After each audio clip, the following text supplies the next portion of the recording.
Positive Day, Gilibers. This is Dr. Gigi Disunga from Mike and James Project. Magandang Saturday morning muli sa lahat ng mga Gilibers natin.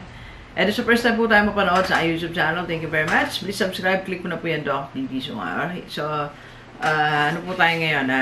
Second vlog natin, hopefully nagiging okay na yung ating hininga. Nakakahinga na tayo ng 5 minutes.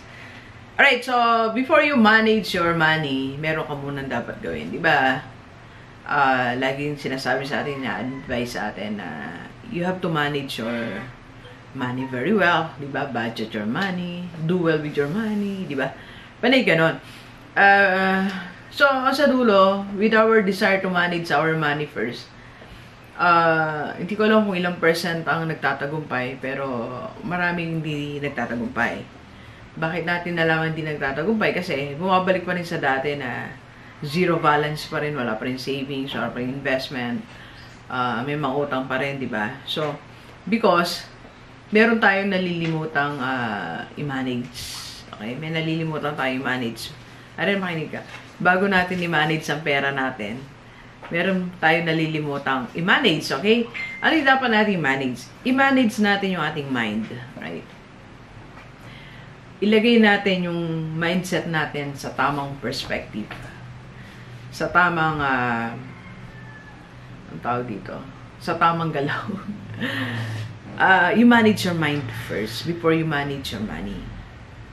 Okay? So, ito rin yung after, I'm 46, going 46.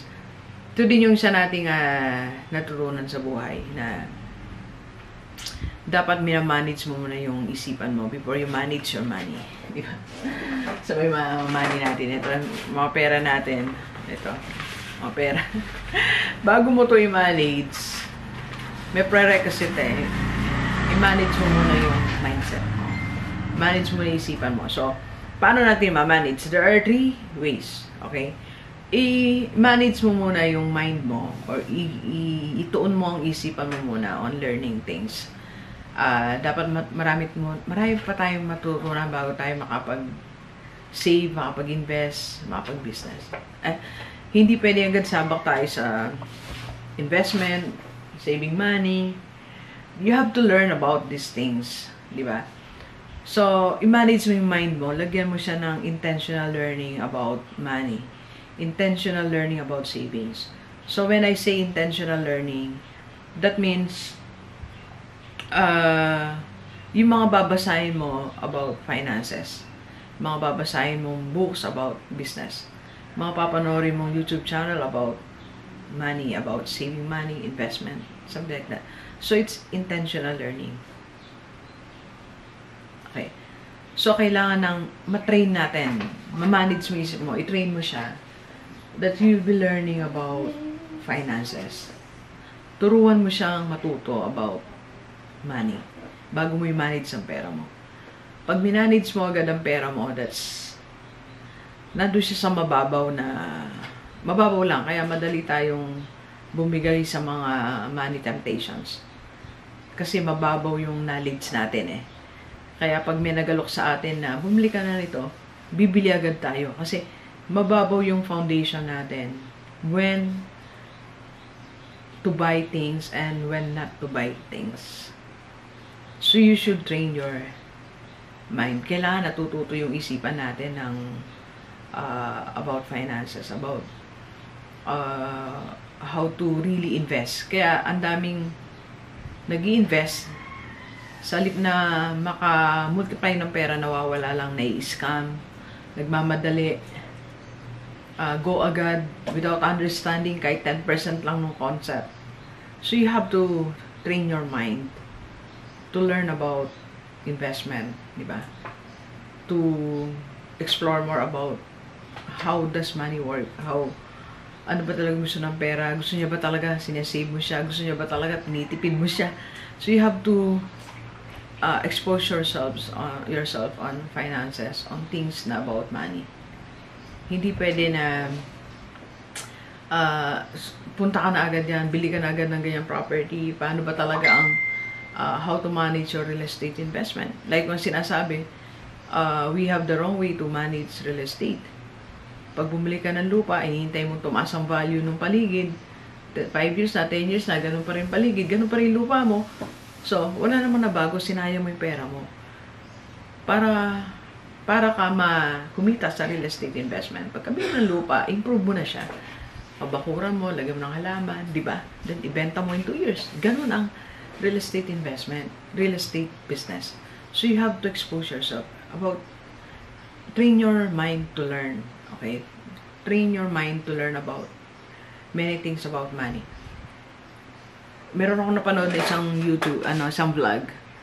Ang pera pala, meron siyang 21 rules. Ang dami niyang rules, di ba? So, we have to know kahit yung basic lang. Kahit yung basic 3 rules lang ng money. Ano ba yung basic 3 rules ng money? So, una, you have to earn money. Second, you have to save. Sabi nga nila, ako, ni-skip ko na nga yan eh. Third, you have to multiply that savings. Saan nga, 2 na lang rule ng money eh. Earn money, then multiply that earnings. Diretso na agad sa investment. Kasi pag sinave mo pa yan, mamaya na, nagamit pa sa iba, di ba? So, yun yung unang dapat natin matutunan. You need to have intentional learning. Train your mind to learn about money before you manage your finances, okay? Second, na dapat natin matutunan muna bago tayo mag-manage ng pera natin is train your money to have right priorities. Yung, ano ba yung priorities mo? What are your priorities in life? What are your priorities even in your finances? Ano ba yung priority mo? Priority mo ba na magkaroon negosyo muna ba o travel? Dapat alam mo, di ba? Mag-invest ka ba o mag-business? O sa buhay mo, mag-aaral ka muna ba ng PhD o magsimula ka ng negosyo? What are your priorities? Okay, sa akin dapat ang priority ganito.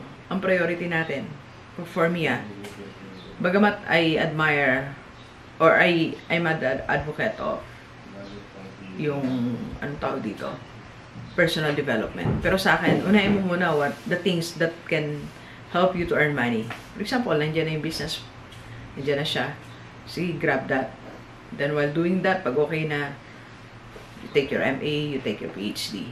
Basta ang priority mo is have an income. Yun muna eh. Kasi pag may income ka, marami ka nang pwedeng bagay na susunod na pwede mong gawin sa buhay mo. Okay? Marami ka ng bagay na pwedeng gawin agad sa buhay mo when you have money. So, ang priority mo dapat alam mo rin yung priority mo na dapat ang unahin mo is how to earn money, not how to spend money. Kaya yung ngayon pa lang nagbabalak ng maggala ng December, November, di ba? Ngayon man tayo March tayo So, ang advice ko nga sa mga ganyan, wala namang problema if you will be traveling. Magta-travel ka ng December, di ba? Pero, starting today, mag-isip ka na rin ng priority mo, paano ka kikita ng pera to spend money for your vacation. Ang vacation kasi, hindi siya kinukuha from your salary. You should have other source of income. Para sa akin, na pang vacation. Okay? So, knowing your priorities. Kung tatanungin mo ako ngayon, what are your priorities? Ang una-unang dapat ng priorities, learn the skill on how to earn money.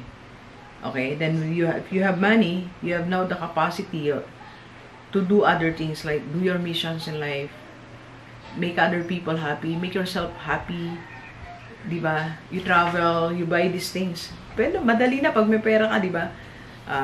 Ngayon nga, bibili ako ng second car ko. Madali na kasi may pera ako. Wow. Diba? So, yun yung sinasabi ko. Hindi po ako nagyayabang, pero when I started setting my priorities, nagkaroon ako ng means to do what are the other things na gusto kong gawin. Ang pinprioritize ko na kasi how to earn money. Pinprioritize ko yung YouTube ko, seminar, coaching, lahat na yan. Inuna ko is being a principal. That's my priority. So, yung mga bagay ngayon na gusto ko nang gawin, pwede ko na siyang gawin. Set the right priorities first. Alright? And number 3, that you should do before you manage your money is to manage your mind. Manage your mind to think positive. Diba? Ako naniniwala ako sa law of attraction. Yung na-attract mo yung gusto mong gawin, di ba? Pag naisip mo na may ganito, di ba? I don't know what's kung anong meron behind that. Miracle ba yan? God's intervention. Pero if you are thinking positive things, positive circumstances or positive things will happen in your life. So, kahit hindi ba na, like, hapon nga, may na-accidente yung kotse natin, pero, so, tingin ako pa rin, ano ba yung positive dito, what are my learnings, doon ako nag-focus. So, ngayon, naisip ko na palitan ng kotse ko. Positive thing, di ba? Baka mayroong mga bagay na dapat tayong palitan, dapat na baguhin, when things are happening in our life. That's positive things. Alright? So, pag na-train mo yung isip mo that you're thinking positive, madali na magnegosyo, magaan na magnegosyo. Alam yung mga taong di nakakapag-business. Kasi negative agad eh. Hindi pa nagsisimula, lugi na sila. Di ba? Hindi pa nagsisimula. Wala na. Hindi daw sila kikita. Kaya hindi sila kumikita. Di ba? So, ako siguro yung tao, one of the few people or one of the many people na marami na rin ni-launch na business. And hindi lahat nagtatagumpay. Pero, tingin ko lang sa lahat ng bagay positive. So, launch lang tayo ng launch. Like ngayon, nag-launch tayo ng new business natin, overrun. So, darating na siya, may Monday, start na tayo. Nag-order na ako kay Ma'am Isabel. And if you want to start your own overrun business, pwede kitang i-connect kay Ma'am Isabel. Okay? So, malaga, binabago natin yung mindset natin. Sa trabaho mo, positive mindset. When you talk to people, isipin mo, may positive siyang, may maganda siyang mabibigay sa buhay mo, di ba? So, something like that. Alright? Okay, so, Delivers, bago natin, ulitin natin, bago natin i-manage ang ating isipan, o ating pera, manage muna yung isip. Before you manage your money, manage by your mind. Manage your mind first. Ilagay mo yung tamang mindset. Have intentional learning about money. Set your right priorities and have positive mindset. Pag ginawa mo yung tatlong yan, things will not be the same again in your life. I assure you, maraming mababago sa buhay mo. Madali mo na yung manage ang resources mo. Madali mo na yung manage ang pera mo. Okay? So, yan.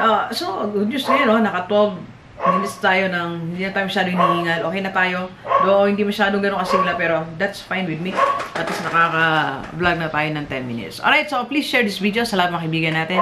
Kahit OFW, para sama-sama tayong mabago at umunlad ang ating buhay. Alright, so thank you very much, Delivers. Enjoy the rest of the day. Yan. Let's go, let's go.